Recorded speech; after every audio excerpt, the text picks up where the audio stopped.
كفاني علم ربي من سؤالي. السلام عليكم ورحمة الله وبركاته.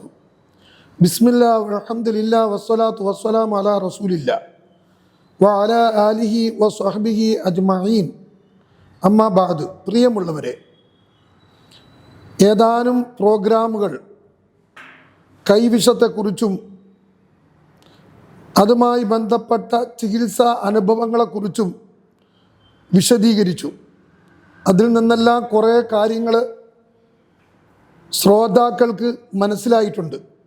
അതുകൊണ്ട് തന്നെ ഒരുപാട് പേര് വിളിക്കുകയും മെസ്സേജുകൾ ചെയ്യുകയും അവരെ പ്രശ്നങ്ങൾ പങ്കുവയ്ക്കുകയും ചെയ്തു. വളരെ ദയനീയമായ ചില അനുഭവങ്ങൾ അവരുടെ വിശദീകരണത്തിലുണ്ട്. അതായത്, കൈവിഷം ഉള്ളിൽ ചെല്ലുകയും അത് പരിഹരിക്കാൻ വേണ്ടി ചികിത്സാകാരികളെ സമീപിക്കുകയും അവർ ഛർദ്ദിപ്പിക്കുകയും വയറിളക്കുകയും ഒക്കെ ചെയ്ത് അവരുടെ കർമ്മങ്ങൾ ബാത്തിലാക്കൽ കർമ്മങ്ങൾ ചെയ്തിട്ടും പ്രയാസം കൂടുകയും അല്ലെങ്കിൽ തുടരുകയും ചെയ്യുന്ന ആളുകൾ, കാലങ്ങളായി കൈവശം ഉള്ളിൽ പോയതിൻ്റെ പ്രതിസന്ധിയും പ്രയാസങ്ങളും അനുഭവിച്ചുകൊണ്ടേ ഇരിക്കുന്ന ആളുകൾ, അവരങ്ങനെയാണ് മനസ്സിലാക്കിയിരിക്കുന്നത്. അത് ധാരാളം ആളുകളുണ്ട്. അപ്പോൾ അവരുടെ ചോദ്യം ഇതാണ്: ഇങ്ങനെ കൈവിഷം ഉള്ളിൽ പോയാൽ, അതിൻ്റെ ബാത്തിലാക്കൽ കർമ്മങ്ങൾ ചെയ്താൽ അതിൽ നിന്നും നാം പൂർണ്ണമായി ഫ്രീ ആവുകയില്ലയോ? പല സുഹൃത്തുക്കളും വീണ്ടും അത്തരം ആളുകളെ സമീപിക്കുമ്പോൾ നിങ്ങളുടെ കൈവശം പൂർണ്ണമായിട്ട് പോയിട്ടില്ല, കുറച്ചും കൂടി ബാക്കിയുണ്ട് എന്ന് പറഞ്ഞുകൊണ്ട് വീണ്ടും അവരെ ഛർദ്ദിപ്പിക്കുകയും വയറിളക്കുകയും ചെയ്യുന്നു. അല്ലെങ്കിൽ അവർ മറ്റുള്ള ചികിത്സകരെ സമീപിക്കാൻ വേണ്ടി അവരന്വേഷിക്കുമ്പോൾ മറ്റൊരു ചികിത്സകൻ ഉണ്ടെന്നറിയുന്നു. അവിടെ എത്തുന്നു. അവർ വീണ്ടും ഇങ്ങനെയുള്ള ചികിത്സകൾ ചെയ്ത് രോഗികൾ ചികിത്സയുടെ പേരിൽ ഒരുപാട് ബുദ്ധിമുട്ടുകൾ അനുഭവിക്കുന്നു. അങ്ങനെ ദീർഘകാലം കൈവശത്തിൻ്റെ പേര് പറഞ്ഞുകൊണ്ട് എൻ്റെ ഉള്ളിൽ കൈവശം പോയതാണെന്നും അത് പുറത്തെടുത്തിട്ട് ഇതുവരെ അത് പൂർണ്ണമായും അതിൻ്റെ ചികിത്സ ഫലപ്പെട്ടില്ല എന്നും, അപ്പോൾ എനിക്കെന്തെങ്കിലും പരിഹാരമുണ്ടോ എന്നുമാണ് അവർ ചോദിച്ചു കൊണ്ടിരിക്കുന്നത്. പ്രിയമുള്ളവരെ, പരിഹാരമില്ലാത്ത ഒരു പ്രശ്നവും ഇല്ല. രോഗമാണോ, അതിന് ചികിത്സയുണ്ട്, ശിഫയുണ്ട്, പരിഹാരമുണ്ട്. പക്ഷെ നിങ്ങൾ ചില തെറ്റിദ്ധാരണകളിൽ കുടുങ്ങിയിരിക്കുകയാണ്. നമുക്കറിയാം, നാട്ടിൽ വ്യാജ ചികിത്സകന്മാരാണ് അധികവുമുള്ളത്. അത്തരം ചികിത്സകന്മാരുടെ അടുക്കൽ നിങ്ങൾ പോയി പെട്ടതാണ് നിങ്ങളുടെ പ്രശ്നം. യഥാർത്ഥത്തിൽ അവർ രോഗവും കണ്ടുപിടിച്ചിട്ടില്ല. രോഗം കണ്ടുപിടിക്കാത്തിടത്തോളം അതിന് ശരിയായൊരു ചികിത്സയും തരാൻ അവർക്ക് കഴിയുകയില്ല. രണ്ട് കാര്യങ്ങൾ പ്രധാനമാണ്. ഒന്ന്, രോഗമെന്തെന്നറിയണം. പല പൈശാചിക രോഗങ്ങൾക്കും കൈവിഷത്തിൻ്റെ ലക്ഷണങ്ങൾ, ഒരാൾക്ക് ഉള്ളിൽ സിഹിർ ചെന്നാൽ പാനീയത്തിലോ ഭക്ഷണ പദാർത്ഥത്തിലോ ഉള്ളിൽ സിഹിർ ചെന്നാലുള്ള ലക്ഷണങ്ങൾ പല ആത്മീയ രോഗങ്ങൾക്കുമുള്ള ലക്ഷണങ്ങളാണ്. അതിൻ്റെ പേരിൽ ഇത് കൈവശമാണെന്ന് പലപ്പോഴും തെറ്റിദ്ധരിക്കുന്നു. യഥാർത്ഥത്തിൽ ആളിന് മലബന്ധമുണ്ടാവാം, വയറ് സംബന്ധമായ പല പല പ്രശ്നങ്ങളും ഉണ്ടാവാം. അതുപോലെ ദുസ്വപ്നങ്ങളും, കാലുകഴപ്പ്, തലവേദന, ഇങ്ങനെ ഡിപ്രഷൻ പോലുള്ള പല പ്രശ്നങ്ങളും നിരന്തരം പ്രകടിപ്പിക്കുന്നുണ്ട്. പക്ഷേ അത് കൈവശം ഉള്ളിൽ ചെന്നിട്ടല്ല. അപ്പോൾ പിന്നെ കൈവശത്തിന് ചികിത്സിച്ചാൽ എങ്ങനെയാണ് ഫലമുണ്ടാവുക? ഇത് സംഭവിച്ചിട്ടുണ്ട് പലവർക്കും. അത് നമ്മൾ തിരിച്ചറിയണം. ഇപ്പോൾ രോഗം എന്താണെന്ന് തിരിച്ചറിയാൻ കഴിയുന്ന ശരിയായ ചികിത്സകന്മാരെ കണ്ടെത്തുക എന്നുള്ള ദൗത്യം അത് രോഗികളിൽ അർപ്പിതമാണ്.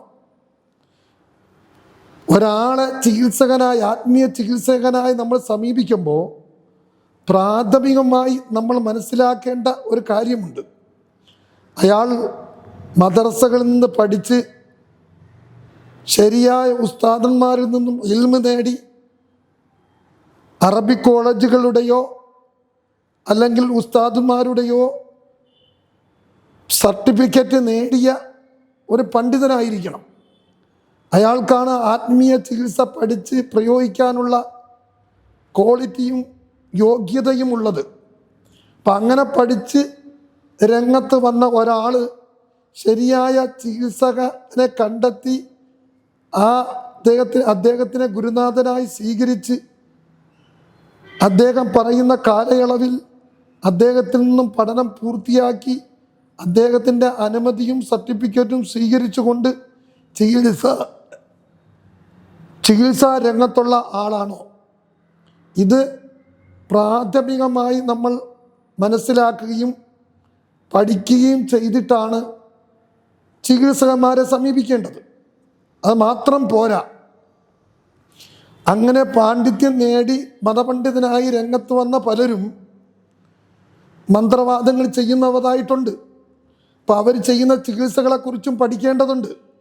അവർ ചെയ്യുന്ന ചികിത്സ മന്ത്രവാദമാണോ, അഥവാ ഖുർആൻ ഓതി ശരിയായ രീതിയിൽ രോഗിയെ ചികിത്സിക്കുന്നതിന് പകരം ചരടുകളും നൂലുകളും ഏലസുകളും ഉപയോഗിക്കുകയും പേപ്പറുകളിലും തകിടുകളിലും കളം വരച്ച് അക്കങ്ങളും അക്ഷരങ്ങളും എഴുതുകയും അതിനെ ശരീരത്തിലും വീടിൻ്റെ പല ഭാഗങ്ങളും ബന്ധിക്കാൻ നിർദ്ദേശിക്കുകയും 4 മൂലയിലും നടുമുറ്റത്തും കുഴിച്ചിടുകയും ചില ഭാഗങ്ങളിൽ കെട്ടിത്തൂക്കുകയും അല്ലെങ്കിൽ അടുപ്പിൽ പുകയ്ക്കുകയും ചില പ്രത്യേകമായ കർമ്മങ്ങൾ ചെയ്യാൻ ആവശ്യപ്പെടുകയും പുഴയിലും കടലിലും കൊണ്ട് നിക്ഷേപിക്കുകയും ചെയ്യുന്ന ആളുകൾ, അതാണ് മന്ത്രവാദം.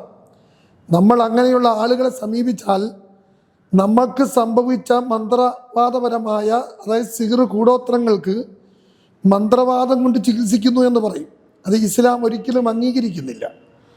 സിഹ്റിനെ സിഹ്ർ കൊണ്ട് ചികിത്സിക്കാൻ അനുവദിക്കുന്നില്ല. അതുപോലെ തന്നെ ജിന്ന് ചികിത്സകന്മാർ, ജിന്നിനെ വെച്ച് ചികിത്സിക്കുന്നവർ, അതും ഇസ്ലാം അംഗീകരിക്കുന്ന കാര്യമല്ല. അതുകൊണ്ട് കൈവശം ഉള്ളിൽ പോയി എന്ന് ധരിക്കുന്നവർ, അതിന് ചികിത്സ ലഭിച്ചിട്ടും ഫലം കിട്ടിയില്ല എന്ന് കരുതുന്നവർ, തനിക്ക് സംഭവിച്ച രോഗം എന്താണ്, കൈവശമാണോ അഥവാ അതല്ല മറ്റെന്തെങ്കിലും ബാധകളാണോ, കൂടോത്രങ്ങൾ മൂലം സംഭവിച്ച ആത്മീയ രോഗങ്ങളാണോ എന്നത് തിരിച്ചറിയുന്ന ചികിത്സകനെ കണ്ടെത്തുക എന്നുള്ളതാണ്. അത് കണ്ടെത്തുകയും അതിന് ശരിയായ ഖുർആനികമായ ചികിത്സ ലഭിക്കുകയും ചെയ്താൽ മാത്രമേ നമുക്ക് അതിൽ നിന്ന് മോചനം ലഭിക്കുകയുള്ളൂ.